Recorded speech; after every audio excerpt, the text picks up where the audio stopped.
Continuamos con el capítulo 1 del libro Patriarcas y Profetas, titulado El origen del mal, parte 2. No se había efectuado cambio alguno en la posición o en la autoridad de Cristo.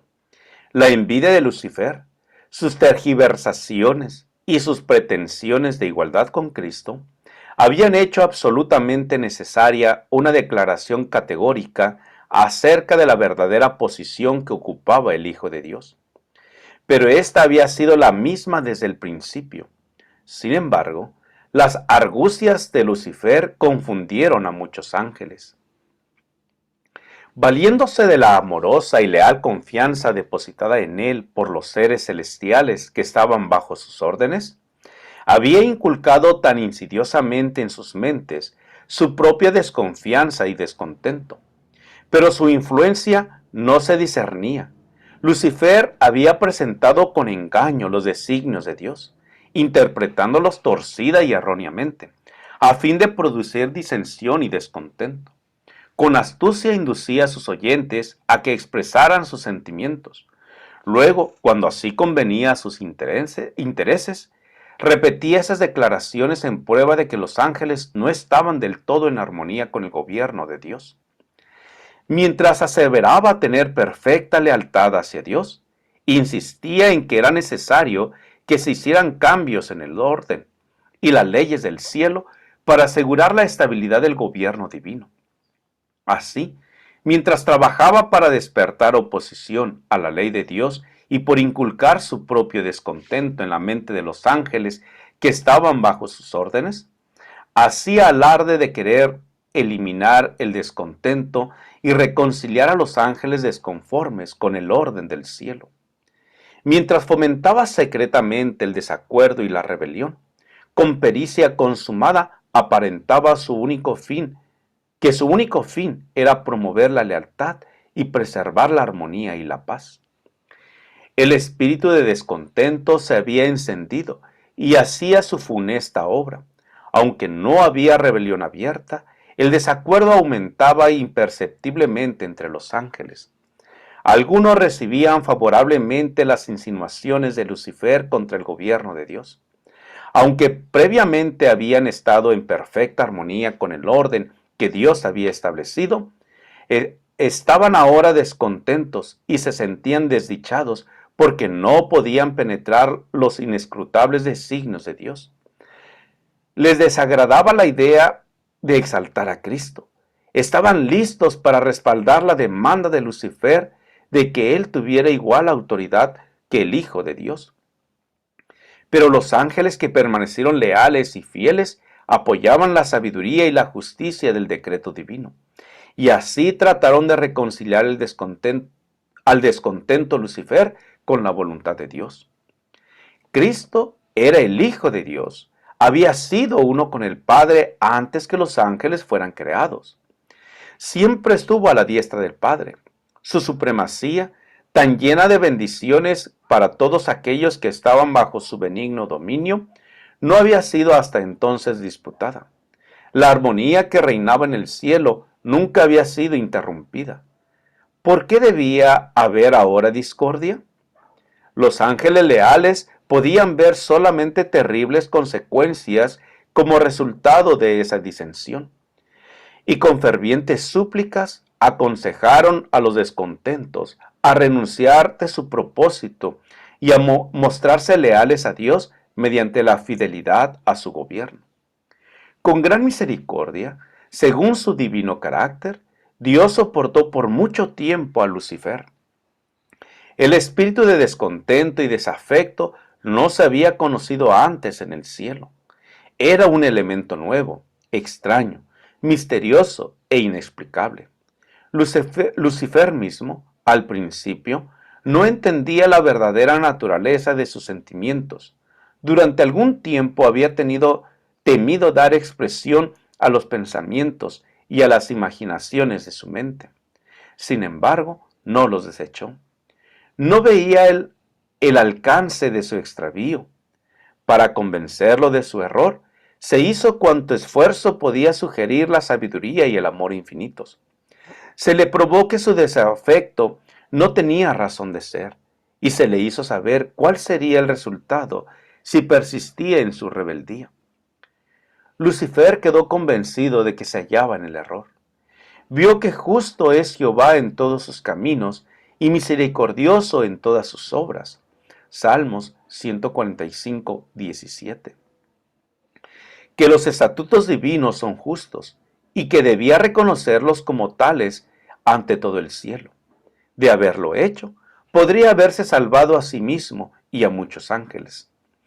Todavía no había desechado completamente la lealtad a Dios, aunque había abandonado su puesto de querubín protector. Si hubiera querido volver a Dios, reconociendo la sabiduría del Creador y conformándose con ocupar el lugar que se le asignó en el gran plan de Dios, habría sido restablecido en su puesto. Había llegado el momento de tomar una decisión final. Él debía someterse completamente a la divina soberanía o colocarse en abierta rebelión. Casi decidió volver sobre sus pasos, pero el orgullo no se lo permitió. Era un sacrificio demasiado grande para quien había honrado tan altamente el tener que confesar que habría errado, que sus ideas y propósitos eran falsos, y someterse a la autoridad que había estado presentando como justicia. Un creador compasivo, deseoso de manifestar piedad hacia Lucifer y sus seguidores, procuró hacerlo retroceder del abismo de la ruina al cual estaban a punto de lanzarse. Pero su misericordia fue mal interpretada. Lucifer señaló la longanimidad de Dios como una prueba evidente de su propia superioridad sobre él, como una indicación de que el Rey del universo aún accedería a sus exigencias. Si los ángeles se mantenían firmes de su parte, dijo, aún podrían conseguir todo lo que deseaban.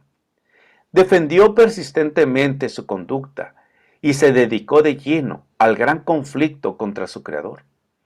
Así fue como Lucifer, el portaluz, el que compartía la gloria de Dios, el ministro de su trono, mediante la transgresión, se convirtió en Satanás, el adversario de Dios y de los seres santos, y el destructor de aquellos que el Señor había encomendado a su dirección y cuidado. Rechazando con desdén los argumentos y las súplicas de los ángeles leales, los tildó de esclavos engañados. Declaró que la preferencia otorgada a Cristo era un acto de injusticia tanto hacia él como hacia toda la hueste celestial. Y anunció que desde ese entonces no se sometería a esa violación de los derechos de sus asociados y de los suyos propios. Nunca más reconocería la supremacía de Cristo. Decidió reclamar el honor que se le debió haber otorgado y asumir la dirección de cuantos quisieran seguirle. Y prometió a quienes entraran en sus filas un gobierno nuevo y mejor, bajo el cual todos gozarían de libertad. Gran número de ángeles manifestó su decisión de aceptarla como su caudillo. Engreído por el favor que recibieran sus designios, alentó la esperanza de atraer a su lado a todos los ángeles para hacerse igual a Dios mismo y ser obedecidos por toda la hueste celestial. Los ángeles leales volvieron a instar a Satanás y a sus simpatizantes a someterse a Dios. Les presentaron el resultado inevitable en caso de rehusarse. El que los había creado podía vencerlos y castigar severamente su rebeldía, su rebelde osadía. Ningún ángel podía oponerse con éxito a la ley divina, tan sagrada como Dios mismo. Advirtieron y aconsejaron a todos que hicieran oídos sordos a los razonamientos engañosos de Lucifer, e instaron a él y a sus secuaces a buscar la presencia de Dios sin demora alguna, y a confesar el error de haber puesto en tela de juicio la sabiduría y la autoridad divinas. Muchos estaban dispuestos a prestar atención a este consejo, a arrepentirse de su desafecto y a pedir que se les admitiera en el favor del Padre y del Hijo. Pero Lucifer tenía otro engaño preparado. El poderoso rebelde declaró entonces que los ángeles que se le habían unido habían ido demasiado lejos para retroceder, que él estaba bien enterado de la ley divina y que sabía que Dios no los perdonaría. Declaró que todos aquellos que se sometieran a la autoridad del cielo serían despojados de su honra y degradados. En cuanto a él se refería, estaba dispuesto a no reconocer nunca más la autoridad de Cristo. Manifestó que la única salida que les quedaba a él y a sus seguidores era declarar su libertad y obtener por medio de la fuerza los derechos que no se los quiso otorgar de buen grado. En lo que concernía a Satanás mismo, era cierto que ya había ido demasiado lejos en su rebelión para retroceder, pero no ocurría lo mismo con aquellos que habían sido cegados por sus engaños. Para ellos, el consejo y las súplicas de los ángeles leales abrían una puerta de esperanza, y si hubieran atendido la advertencia, podrían haber escapado del lazo de Satanás. Pero permitieron que el orgullo, el amor a su jefe y el deseo de libertad ilimitada los dominasen por completo, y los ruegos del amor y la misericordia divinos fueron finalmente rechazados. Dios permitió que Satanás continuara con su obra hasta que el espíritu de desafecto se transformó en una activa rebelión. Era necesario que sus planes se desarrollaran en toda su plenitud, para que su verdadera naturaleza y tendencia fueran vistas por todos. Como querubín ungido, Lucifer había sido altamente exaltado.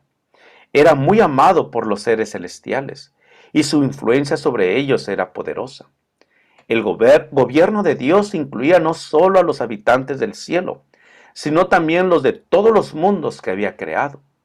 Y Lucifer llegó a la conclusión de que si pudiera arrastrar a los ángeles celestiales en su rebelión, podría también arrastrar a todos los mundos.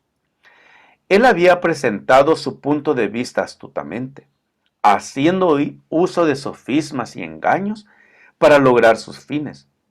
Su poder para engañar era enorme.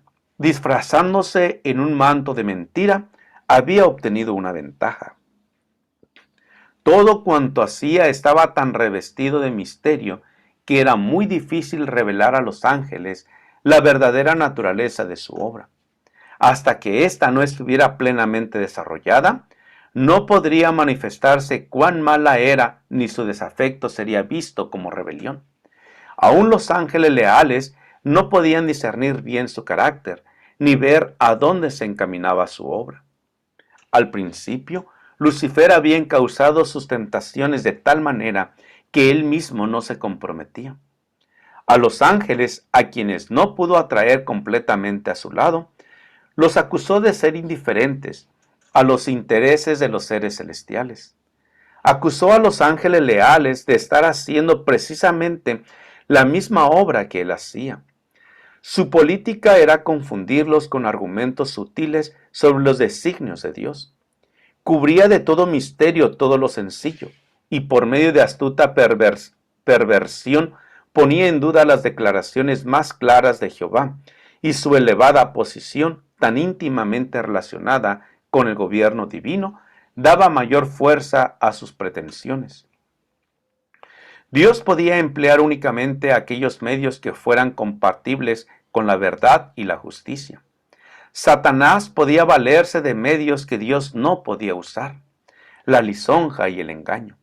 Habían procurado falsear la palabra de Dios y había tergiversado el plan de gobierno divino, alegando que el Creador no actuaba con justicia al imponer leyes a los ángeles, que al exigir su sumisión y obediencia de sus criaturas, buscaba solamente su propia exaltación. Por lo tanto, era necesario demostrar ante los habitantes del cielo y de todos los mundos que el gobierno de Dios es justo y su ley perfecta. Satanás había fingido que procuraba fomentar el bien del universo. El verdadero carácter del usurpador y su verdadero objetivo debían ser comprendidos por todos. debía dársele tiempo suficiente para que se revelara por medio de sus propias obras inicuas. La discordia de su proceder había causado en el cielo. Satanás la atribuía al gobierno de Dios. Todo lo malo, decía, era resultado de la administración divina. Alegaba que su propósito era mejorar los estatutos de Jehová. Por consiguiente, Dios le permitió demostrar la naturaleza de sus pretensiones para que se viera el resultado de los cambios que él proponía hacer en la ley divina. Su propia labor había de condenarle. Satanás había dicho desde el principio que no estaba en rebeldía. El universo entero había de ver al engañador desenmascarado. Aun cuando Satanás fue arrojado del cielo, la sabiduría infinita no lo aniquiló, puesto que sólo el servicio inspirado por el amor puede ser aceptable para Dios. La lealtad de sus criaturas debe basarse en la convicción de que es justo y misericordioso, por no estar los habitantes del cielo y de los mundos preparados para entender la naturaleza o las consecuencias del pecado, no podrían haber discernido la justicia de Dios en la destrucción de Satanás. Si se le hubiera suprimido inmediatamente, algunos habrían servido a Dios por temor más bien que por amor. La influencia del engañador no habría sido anulada totalmente, ni se habría extirpado por completo el espíritu de rebelión. Para el bien del universo entero, a través de los siglos sin fin, era necesario que Satanás desarrollara más ampliamente sus principios, para que todos los seres creados pudieran reconocer la naturaleza de sus acusaciones contra el gobierno divino y para que la justicia y la misericordia de Dios y la inmutabilidad de su ley quedasen establecidas para siempre. La rebelión de Satanás había de ser una lección para el universo a través de todos los siglos venideros. Un testimonio perpetuo en cuanto a la naturaleza del pecado y sus terribles consecuencias. Los resultados del gobierno de Satanás y sus afectos sobre los ángeles y los hombres demostrarían el resultado inevitable que se obtiene al desechar la autoridad divina. Darían testimonio de que la existencia del gobierno de Dios entraña el bienestar de todos los seres que Él creó. De esta manera, la historia de este terrible experimento de la rebelión iba a ser una perpetua salvaguardia para todos los seres santos, para evitar que sean engañados acerca de la naturaleza de la transgresión, para salvarlos de cometer pecado y sufrir sus consecuencias. El que gobierna en los cielos ve el fin desde el principio. Aquel en cuya presencia los misterios del pasado y del futuro son manifiestos, más allá de la angustia, las tinieblas y la ruina provocadas por el pecado, contempla la realización de sus propios designios de amor y bendición. Aunque haya nubes y oscuridad alrededor de él, justicia y juicio son el cimiento de su trono.